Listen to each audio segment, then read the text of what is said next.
Christmas leave முடிஞ்சு நான் பெங்களூர்ல இருந்து திருநெல்வேலிக்கு கிளம்பினேன். ராத்திரி 8:15 பஸ் பிடிக்கணும். நான் டிராபிக் ஜாம்ல மாட்டிக்கிட்டேன். நேரம் வேகமா ஓடிக்கிட்டே இருந்தது. நான் வந்த டாக்ஸி மெதுவா நின்னு நின்னு ஊர்ந்து போய்கிட்டு இருந்துச்சு. எனக்கு ஒரே டென்ஷன், பரபரப்பு. என்ன செய்யறதுன்னே தெரியல. டிரைவர் ஏதோ சொன்னாரு. அவர் சொன்ன ஒரு வார்த்தை கூட என் மனசுல பதியல. மனசு படபடன்னு அடிக்க ஆரம்பிச்சது. கை கால் மெல்ல நடுங்க ஆரம்பிச்சது. பஸ் என்னை விட்டுட்டு போயிருமோ?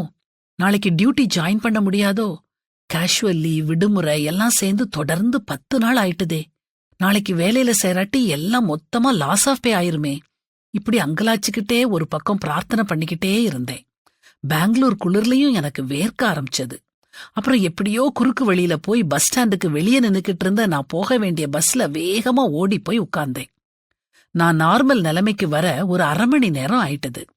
கொஞ்ச நாளைக்கு அப்புறம் வேதாகமத்துல பிலிப்பியர் 4ஆம் அதிகாரத்தை வாசிக்கும் சந்தர்ப்பம் கிடைச்சது.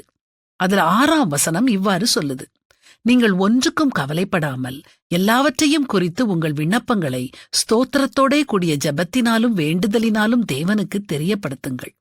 அப்போதான் எனக்கு புரிஞ்சது, என்ன நடக்குமோ ஏது நடக்குமோன்னு நாம கவலைப்படுறத கடவுள் விரும்பவே இல்ல. ஏன்னா கவலை நம்முடைய பிரார்த்தனைய வலுவிழக்கச் செய்யும்.